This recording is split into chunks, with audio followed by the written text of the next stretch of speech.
श्री कृष्ण गमन पथ का सपना। एक भारत श्रेष्ठ भारत की संकल्पना। श्रद्धा को मिलेगा विश्वास का आकार। कृष्ण भक्तों को मिलेगा नया उपहार।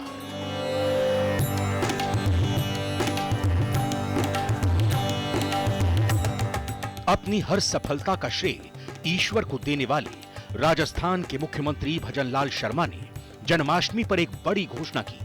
सीएम भजनलाल ने कहा कि राजस्थान और मध्य प्रदेश की सरकारें मिलकर श्री कृष्ण गमन पथ का सदियों पुराना स्वप्न साकार करेंगी।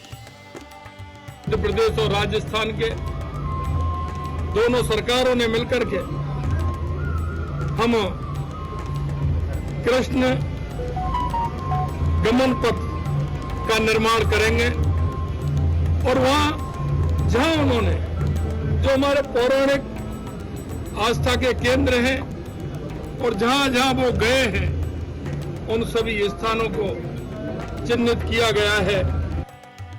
श्री कृष्ण गमन पथ में उन जगहों को शामिल किया जाएगा जहां श्री कृष्ण ने भ्रमण किया था। जहां जहां पड़े श्री कृष्ण के चरण, वहां वहां हुआ विघ्नों का हरण। श्री कृष्ण के चरण चिन्हों को मिलेगी नई पहचान। श्री कृष्ण के जीवन काल के बारे में जानने के लिए पूरी सहूलियत मिलेगी कि श्री कृष्ण का जन्म कहाँ हुआ, श्री कृष्ण कहाँ पढ़े। तनिष्करी आश्रम उज्जैन में पढ़े और राजकाज उन्होंने द्वारका में चलाया और यहाँ मथुरा वृंदावन में उन्होंने बाल काल के। श्री कृष्ण गमन पथ को धार्मिक पर्यटन स्थल के रूप में विकसित करने की योजना है। श्री कृष्ण गमन पथ भगवान श्री कृष्ण की जन्मस्थली उत्तर प्रदेश के मथुरा से शुरू होकर मध्य प्रदेश के उज्जैन स्थित गुरुकुल सांदीपनी आश्रम तक जाएगा। इस धार्मिक सर्किट में भगवान श्री कृष्ण से जुड़े कई पौराणिक स्थल शामिल होंगे, जिनमें से एक बड़ा हिस्सा हाड़ौती में होगा। ये मार्ग चंबल नदी और उसकी सहायक नदी घोड़ा पछाड़ के किनारे किनारे बनेगा। मथुरा से चलकर डी के गोकुल चंद्रमा जी मंदिर, मदन मोहन जी मंदिर, भरतपुर के बिहारी जी मंदिर को जोड़ा गया है और उसके बाद करौली से बूंदी से झालावाड़ होते हुए मध्य प्रदेश के रास्ते उज्जैन तक ये श्री कृष्ण गमन पथ बनाया जाएगा। खबर है कि मध्य प्रदेश, राजस्थान और उत्तर प्रदेश के मथुरा से उज्जैन तक 7 मंदिरों को जोड़कर और श्री कृष्ण गमन पथ को बनाया जाएगा। श्री गोकुल चंद्रमा जी कामा, जिला डीग। श्री मदन मोहन जी कामा, जिला डीग। श्री बिहारी जी, भरतपुर। श्री मदन मोहन जी, करौली। श्री चार भुजा जी, बूंदी। श्री मथुराधीश जी, कोटा। श्री द्वारकाधीश जी, झालावाड़। भक्त की एक पुकार पर दौड़े चले आने वाले ये करौली के आराध्य मदन मोहन जी हैं।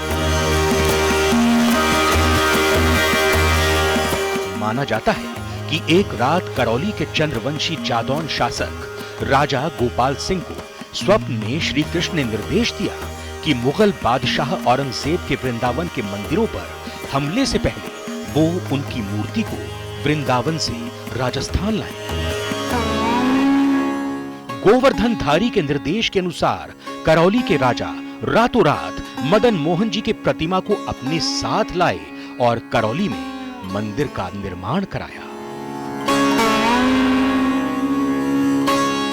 सम्मोहक मूर्ति को देखने के लिए सालों भर यहां श्रद्धालुओं का सैलाब उमड़ता है। मदन मोहन जी के मंदिर के कारण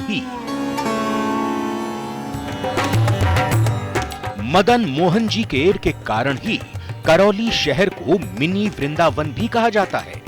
मदन मोहन मंदिर ब्रिज के 7 प्रमुख कृष्ण मंदिरों में शामिल है। करौली के नागरिकों ने श्री मदन मोहन मंदिर को कृष्णा सर्किट से जोड़ने की पहल का स्वागत किया है।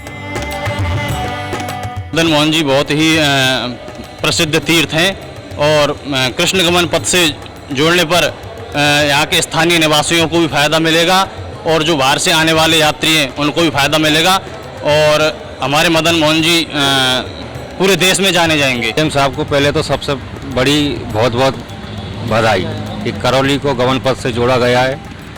करौली को गमन पथ जोड़ने से क्या होगा कि बहुत सारी हमारी पर्यटक क्षेत्र में ना सुविधाएं बढ़ेंगी और क्षेत्र का विकास होगा।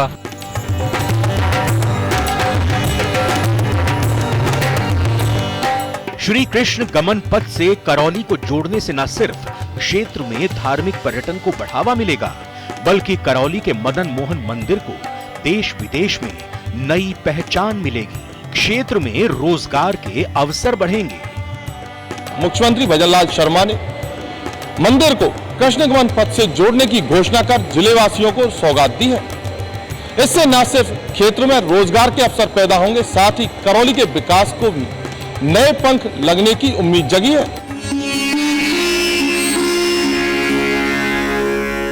चरमन्यवती के आंचल में बसा कोटा, कोई इसे चंबल की नगरी के नाम से जानता है तो कोई कोचिन सिटी के नाम से। उद्योग नगरी कोटा की एक पहचान धर्म नगरी की भी रही है, पर कोटे के भीतर बसे कोटा को नंदग्राम के नाम से भी जाना जाता है।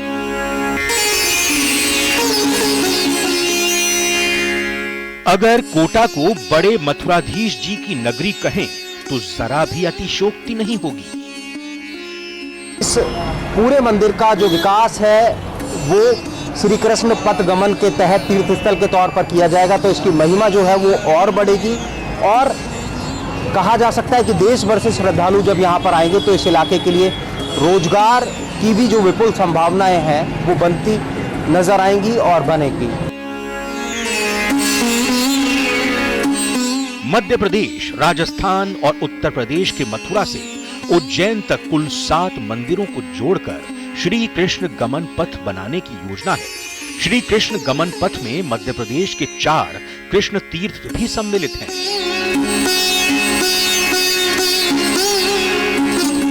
उज्जैन स्थित सांदीपनी आश्रम में भगवान श्री कृष्ण ने शिक्षा ग्रहण की। श्री कृष्ण ने 64 दिनों में 64 विद्याएं सीखी थी।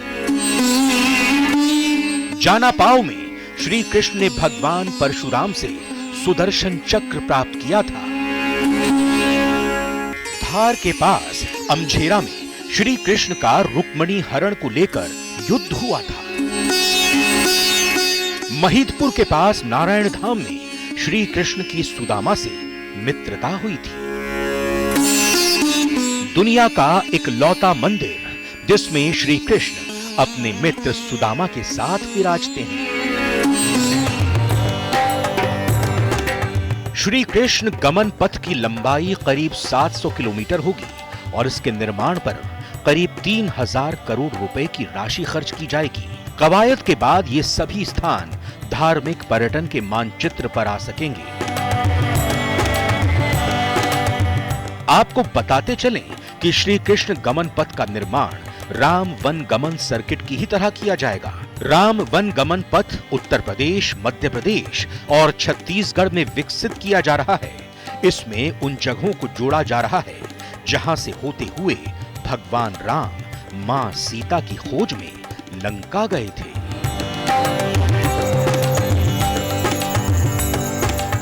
Bureau report, news 18, Rajasthan.